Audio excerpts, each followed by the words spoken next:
We are at the end of the 19th century, all over the world. I mean, in Europe, in Germany, in England, in France, in America. A lot of people are trying to animate the image, the still photography. Reynaud, Le Prince, Demeny, Muybridge, Skladanowski, Marais, and of course, Thomas Edison. In the summer of 1894, Antoine Lumière, the father of Louis and Auguste, goes to Paris and assists to a demonstration of Edison's kinetoscope. He's very impressed. He goes back to Lyon to his two sons and tells them, you can do better. Try to get that image out of the box. February 1895, they register the pattern of what they will call the cinematograph, coming from Greek, which means writing the movement. The first film was shot on the 19th of March because they shoot that film between March 15 and March 20, and all the other days it was raining. The only sunny day is March the 19th. So at 11, between 11 and 3, they shoot the first film. The history of invention stops there. History of filmmaking begins.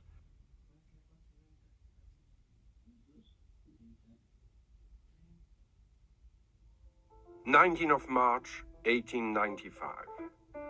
We are Chemin Saint-Victor in front of the Lumière factory. The Chemin Saint-Victor has now become the first film street. Lumière put this camera in front of his factory and begs, orders his workers to go out. This is the first film, the first version. We know it because a journalist at the time described a bicycle, a dog, that you can see the dog, and a horse. The workers, mostly women, know they are filmed because they are not looking at the camera. Another version, shot maybe later on in the spring or in the fall. They are dressed in a different way, and they are becoming the first character of the first cinematograph film. The first character, I mean, is the crowd, the working class. I think it's very moving. The horse, the dog, two horses, a dog and a bicycle in that version. This is the film which was sought during 95 years to be the first film. And it's clearly shot in the summer. The workers are dressed more likely. The dog and the bicycle coming out. And you can notice the shadows on the street, on the pavement. No horse in that version. And the first version was discovered in Lyon in 1985. During June and the summer, Lumière did a lot of films with his camera, which was weighing only 4 kilos, and we could film, shoot, process, and project. This is one of the films shot in Neuville. This is the Congress of the Photograph. It was shot on the morning and shown to the people in the evening, creating a big impression. And the news spread up, the camera of the Lumière brothers was working. This is called Baby's Tea Time. On the left, Auguste Lumière, the brother of Louis, on his right, Marguerite. On the extreme right, a bottle of cognac. It's a French baby. And behind, what impressed most the audience at the time, the leaves moving, the wind in the tree. The Lumière did the first film and the first remake and the first home movie.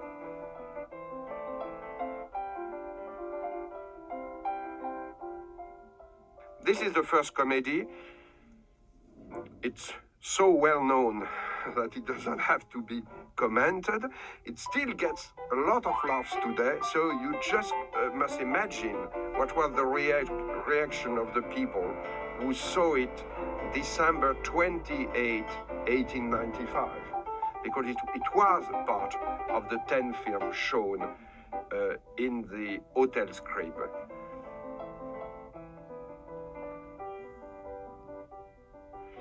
This is called the card game. On the left, the father of Louis and Auguste, Antoine. In the middle, Mr. Vinclair, the father of the two daughters who married the two Lumiere brothers, is serving and drinking his own beer, the beer he's making, because he's a beer maker. It's the first commercial. On the right, a character who is that Lumiere introduced in many films, the waiter, who is overacting, let's say, and who is commenting the film to show that it's funny. On the extreme right, Félicien Trémuel, that we will speak of him later on. This is the first masterpiece. It was not part of the first 10 films shown on the 28th of December, and this is the first horror movie. It's coming off of the train in La Ciotat, shot in the south of France. I mean, look at the use of diagonal, of perspective, the striking composition, very, very, very modern, and a great use of the black and white. Louis Lumiere was a very good photographer, and he knew how to compose an image, and this is one of the first proof that of his immense talent, because what we want to celebrate in the montage is the Lumiere, not only as inventor, but as filmmakers. This is Auguste giving orders. They are demolishing a wall. The film is called The Demolition of the Wall. And it was planned to be a documentary, maybe a little acted, but then an accident happened. Look.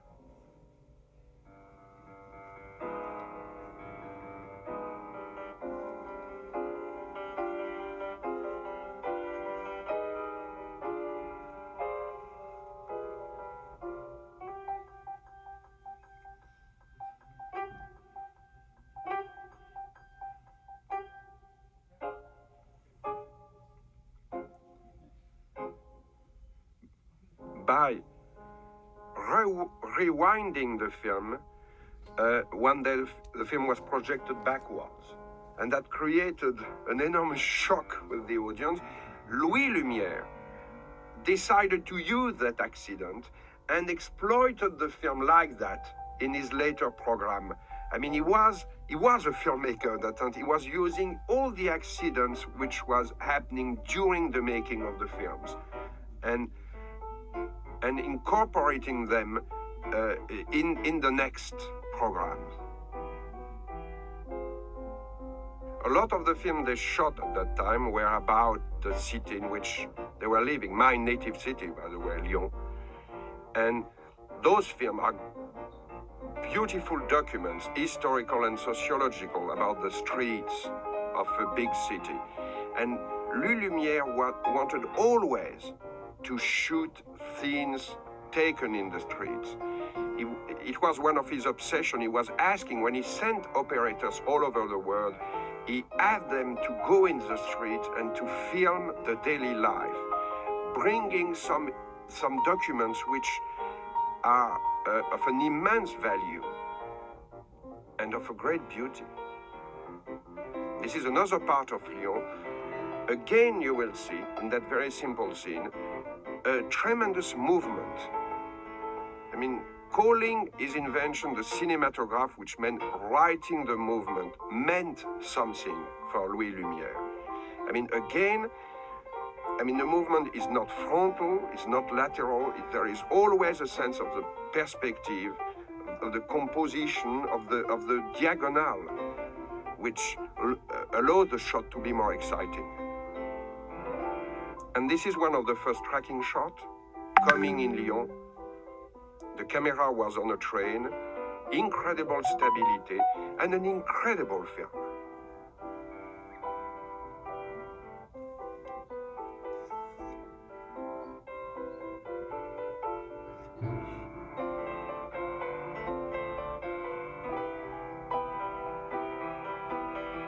You will notice the depth of focus.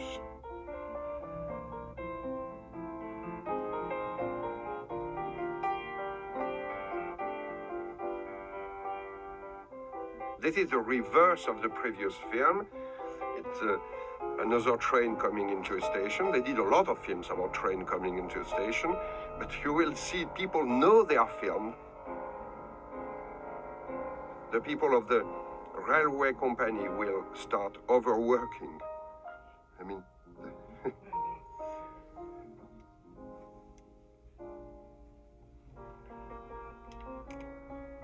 on the right, another miracle, the smoke and a train.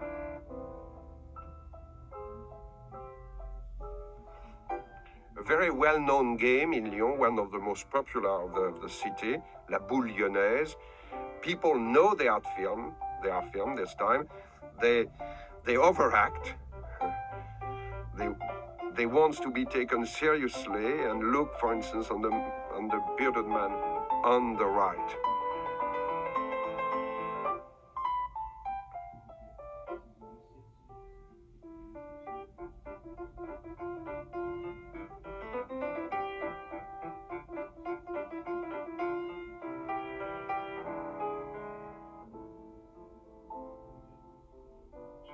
The first newsreel film ever made. Another incredibly beautiful composition. Lumiere had three subjects: the flood, the crowd, the horses, and the carriage. And he got them all in 50 seconds. All the film were 50 seconds long. They were 17 meters. And so he had to deal with the subject in that very limited time. And he got it there.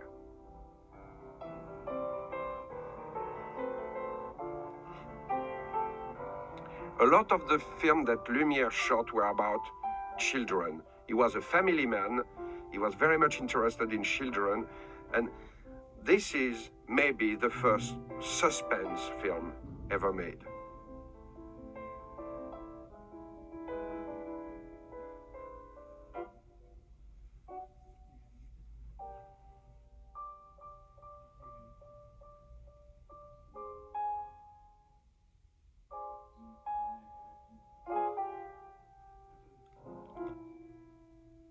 No, it didn't. Unhappy ending.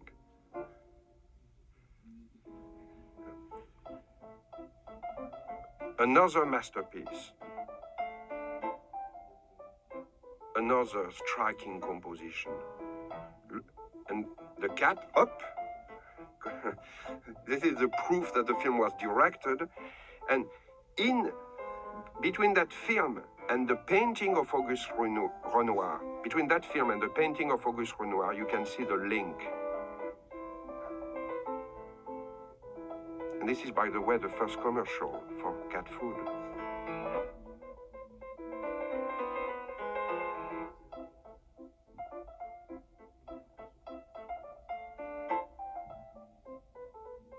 Another film about children. The kid in the middle knows he has only 50 seconds, so he is very energetic, very fast, and he does, in that little film, he does more things than Al Pacino during many scenes.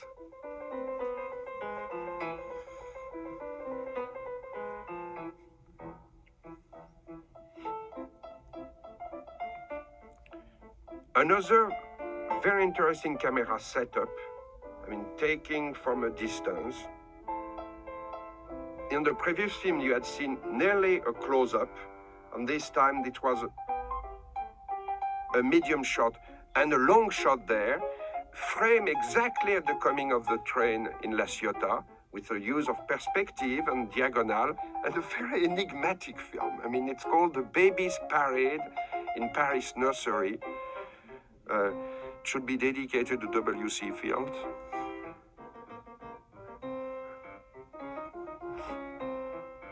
And a little happy end. Look. Maybe Chaplin saw that film. a prequel to Jean Vigo's Zero de Conduite. It's called The Pillows Fight. That film was shot in a studio, not on location. The proof that the Lumiere were not only documentary filmmakers, but were interested in comedies, in everything which could be exciting and funny and entertaining.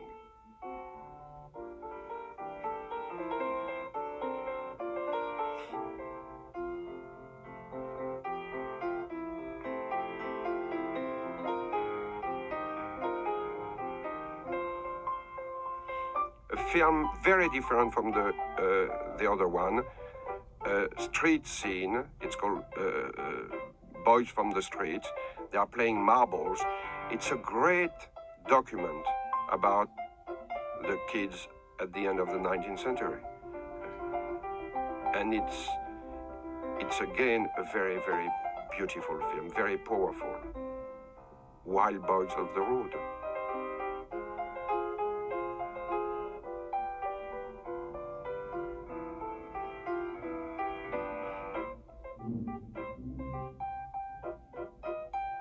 A lot of the film that we Lumiere did were devoted to the friends of Sunday afternoons.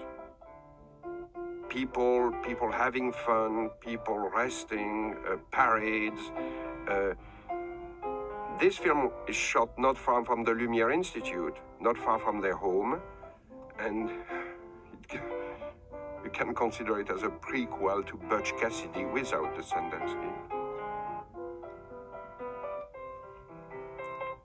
There is a great use of space and the modern idea of people going out of the frame, and, which is very interesting. It's a film dedicated to all the semiologists. We are near the Champs-Élysées. This is the first film where you see somebody filming, protected by a policeman.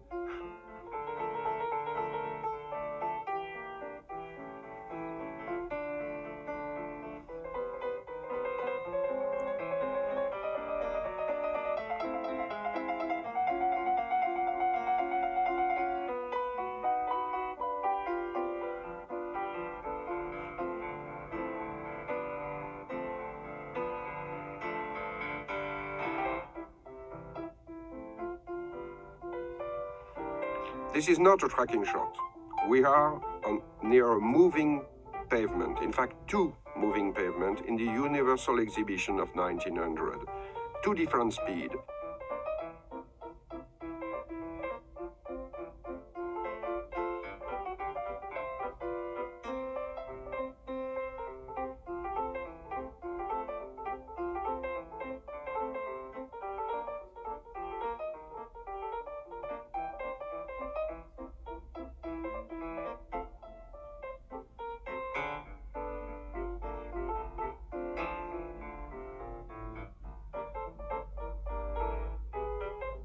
Another film which is totally different from the previous film, which deal with the depth of focus and again the sense of perspective. We are in Lyon now. It's called in French Water Toboggan. And look at the guy who is smoking, first because he's smoking, which is now will be becoming an oddity. And he is coming back once in the frame, then the film is a little bit too short, so he is asked to come back in the frame and to invent a little action in order to get the film interesting until the end. Now, this is a wonderful film. It's a training of the French army with the nicest horse of the history of the cinema. And by just seeing that film, you can understand why we lost so many wars. Look, I mean, this is a scene which was not directed by Jackie McKennett.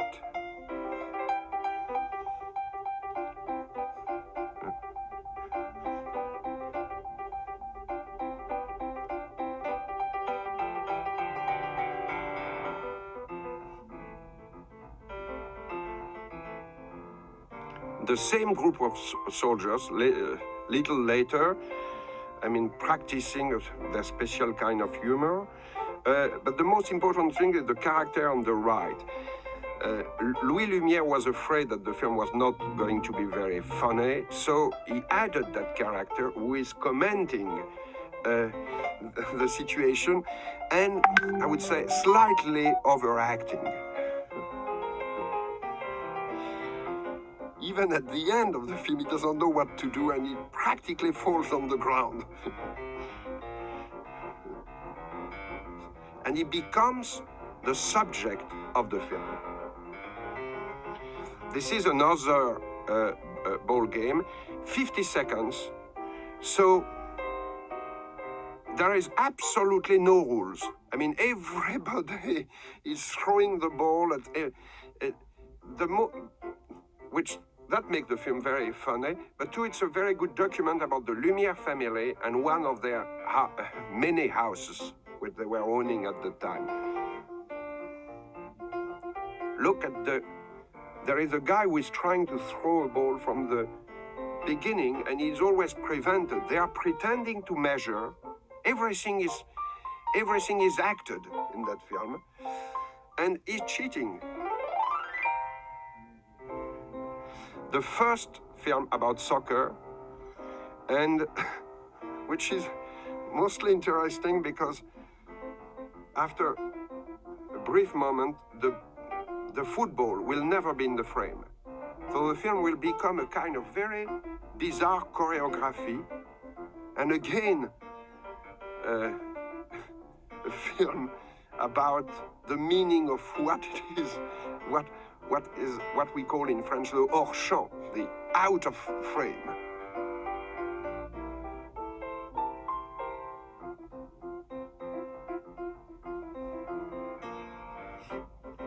La course en sac, the bags race, the people are the workers of Lumiere's factory. It was a very popular game and sport. I don't know you can call that, I mean, in those days. The character we are very fond of is the one who is just coming. Because he's the real loser, and we like him very much.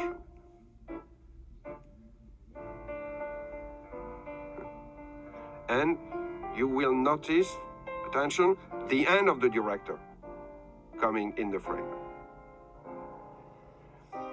Another striking composition. I mean, it could be out of a Russian film of the 20s or out of a John Ford film. It's called The Boat Going Out of the Port. In fact, it could be subtitled Trying to Go Out, but you will see what happened. As in many Lumiere films, there is a little accident which changes the screenplay or the storyline or the idea of the film.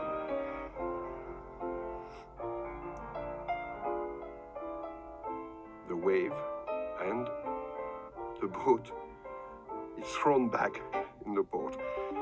The French army strikes back in maybe one of their best shows.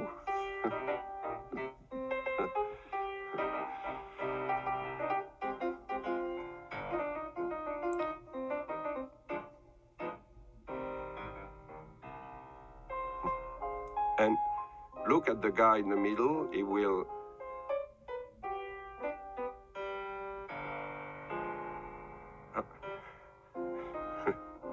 look at the camera, and he's very, very much like Charles Boyer. Here are two films about a group of acrobats, the Crémos. They are very, very good, but the two films are very funny. Look, the kid is getting crazy there, and it's not finished.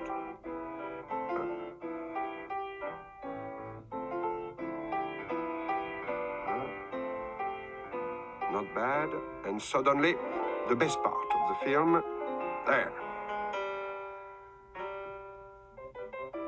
Tremendous action in a few minutes. Another film, more spectacular and more patriotic, as you will see at the end.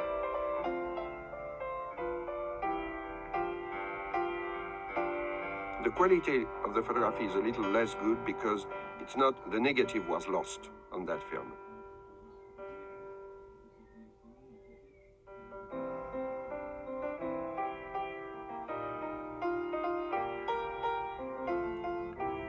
With a French flag. Everything is done with a French flag.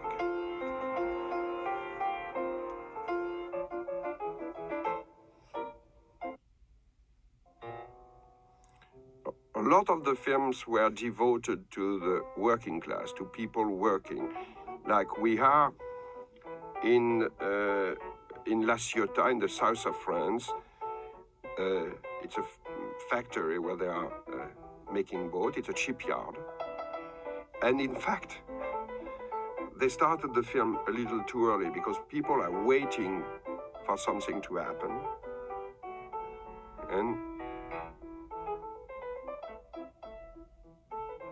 And here comes the subject of the film arriving a little late.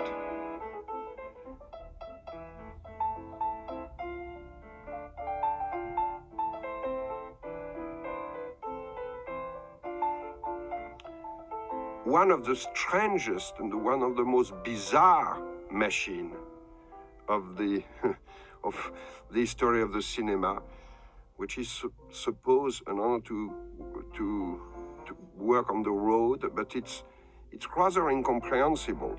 But again, the film is, apart from that, enigmatic meaning. The film again is shot with a sense of perspective again, with a diagonal.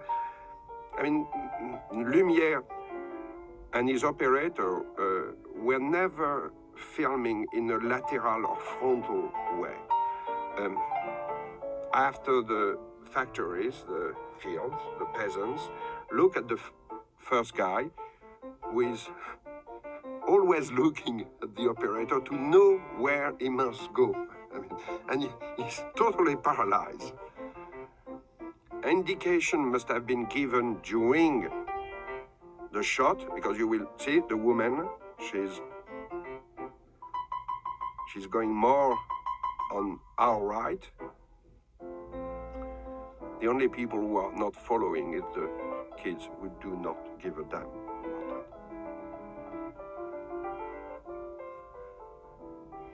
The French Navy, we are in Toulon, another unusual camera setup. The camera is very high and over the characters. And higher than most of the characters, with an incredible depth of focus.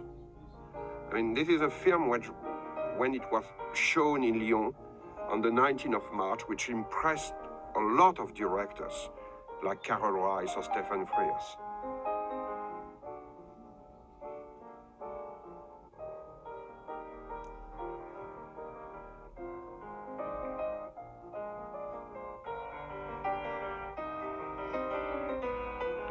This is another factory. They are working on the coke. And what you have to notice in that film are the two levels in the image. It's like if there was two cinemascope films put one above the other. And it's, again, a striking composition. Very, very interesting, very unusual. And it's not only a great document about the working class, it's a very beautiful film. And an even more beautiful film. I mean, it's about France at work, so it means that the women are working, the men are not doing anything. It was a great time. and this time we have three levels, three cinemascope films.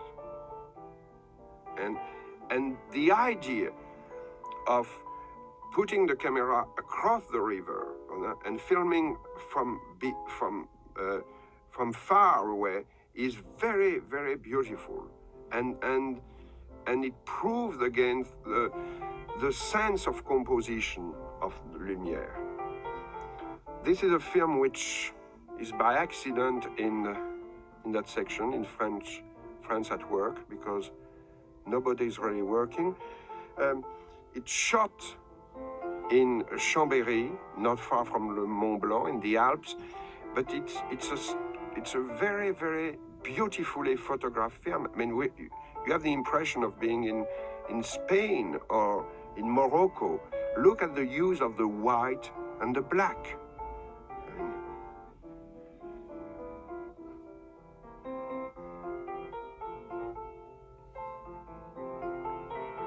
You just have to realize that those films were made 100 years ago. Another composition, very modern. Raoul Walsh was always talking about how to use the diagonal and the perspective so an action could be more interesting. This is a very good example. It's called the Stone Carver Horses, and he had 50 seconds to get the whole subject, and it's now we are 46, 47, 48, 49, and 50. It will be over. So the journey throughout the world, starting from Lyon, first stop, Paris. We are not far from the Champs-Élysées. We are in the Champs-Élysées. A lot of traffic, and some people try to go through in the street, to cross the street, and it's impossible. One on the right, one on the left. They quit. They quit trying after a while. And look at the bicycle. I'm sure that Lumiere was paying some people to send them in the opposite direction, to increase the movement. This is the first tracking shot in Venice, a photograph in Venice by an operator called Alexandre Promio. And he was so afraid that Lumiere was going to yell at him that he apologized in his letter. On the opposite, Lumiere was so impressed by the film that he asked all the operator, which he sent throughout the world, to do that kind of shot, which he was calling not a tracking shot, not a traveling, but a panorama. He asked the camera always to be on a moving either carriage or train or boat in order to get a view from a city. We are in London, the Empire Theatre. The Lumiere, who were always interested by doing their own publicity, are filming the theater which is showing their film. I mean, their film were introduced by Félicien Trewell, which we have seen drinking beer with Antoine and Mr. Vinclair and playing cards.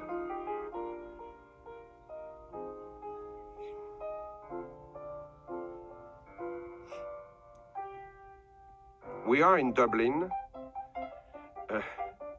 This is the Dublin firemen. And the operator sent there fell in love with the firemen because he shot 15 films in Dublin and 11 were devoted to the firemen. But the film again is very, very, very well photographed and well shot. And I like the people coming back in the frame very close to the camera, which gives again a sense of movement and perspective.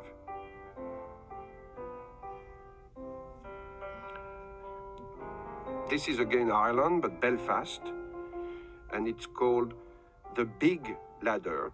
And it's not only big, it's a rather bizarre ladder, and it takes a lot of time before being all worked up. I mean, I'm sure the house would have time to burn before, because look what is going to happen. Up, little door, the ladder, and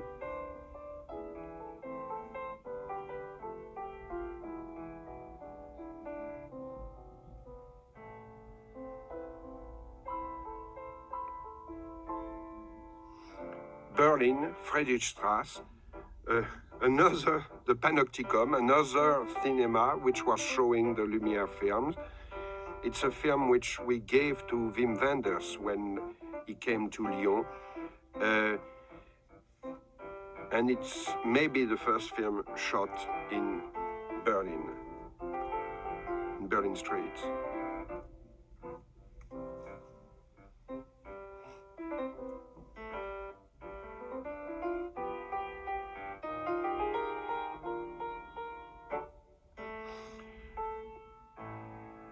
We are not in Spain. Those are the Spanish dancers, but we are in the Universal Exhibition, 1900, Spanish Pavilion. It's called the Flamenco. And one of the dancer look a little like Pedro Almodovar.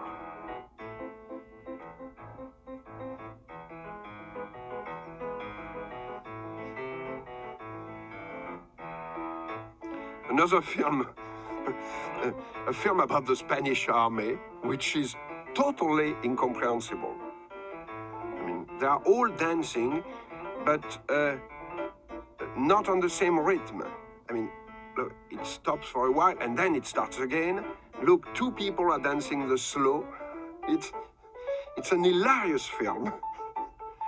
And we have been trying to find out the meaning for years without any success.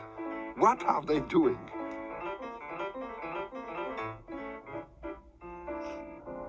New York.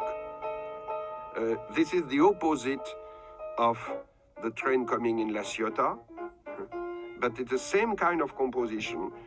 Again, a beautifully framed film and a very interesting document. Those films were shot in June 1896 by Félix Mesguich. He had to shoot them very, very quickly before the people from Arthur Edison threw him out of the country in the Hudson River.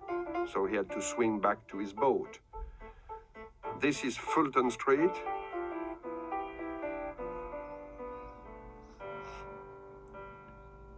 Again, I mean, the camera is put up at a place where you can see a curve. You can have a lot of movement in the shot. This is Broadway. I mean, all those films now are becoming invaluable documents about the life at the end of the 19th century.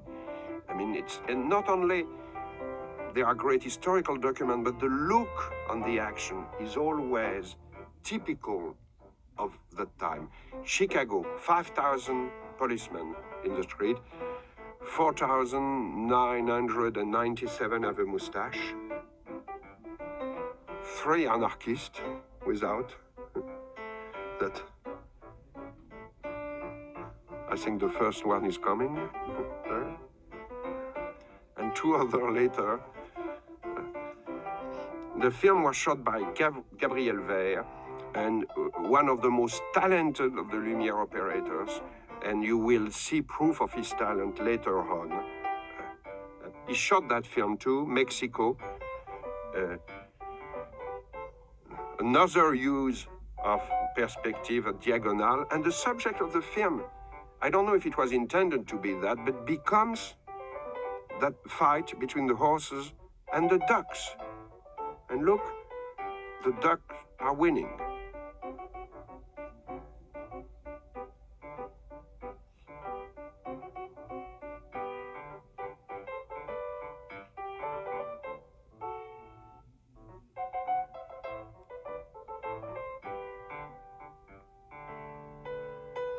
We are in Moscow, Preskaya Street, and the film, the first part of the film is normal. It's like some Lumiere film, and suddenly a character comes in the frame, in the shot, and becomes the center, the subject of the film, the guy looking at the camera.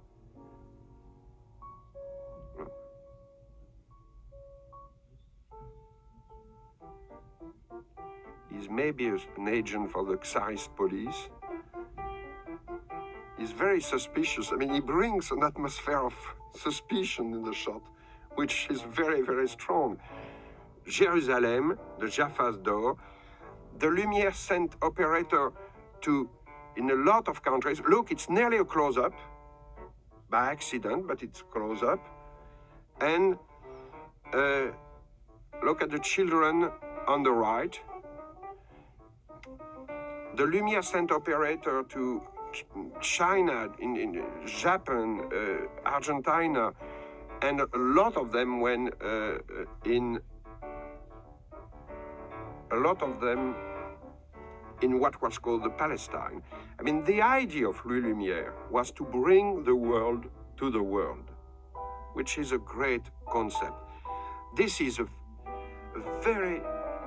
this is an incredible film. I mean, the camera is very low, and the composition, the people, and I mean, the confrontation between the people on the camels and the Sphinx and the pyramid impressed a lot a director, an Egyptian director like Youssef Chahine. He thought that that was very, very, very modern and very strong visually. I mean, and you have to realize, you have to think about the effect of that such a film was producing at that time for an audience who had never seen the Sphinx of the pyramid. When we said that Louis Lumière always put the camera at the right place, this is an exception. The film is not well framed. It's in Algeria, it's in Algiers, it's called the Muezzin's Prayer, and according to our friend at the Lumiere Institute, who is Muslim, this is totally made up for the camera. It's not a real prayer. I mean, it's acted.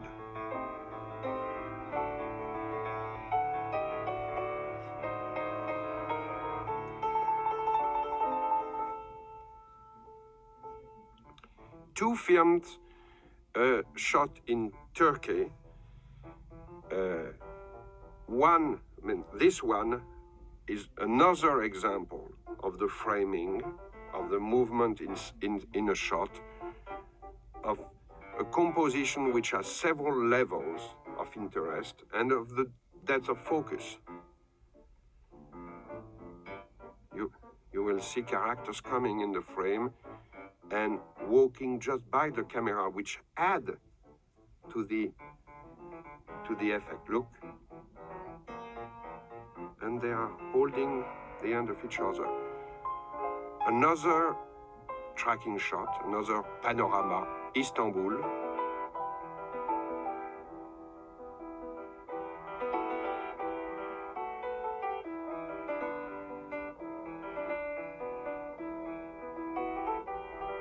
It was a film which was discovered in 1996, and it's one of the masterpiece that the Lumière did, which was unknown until very, very recently.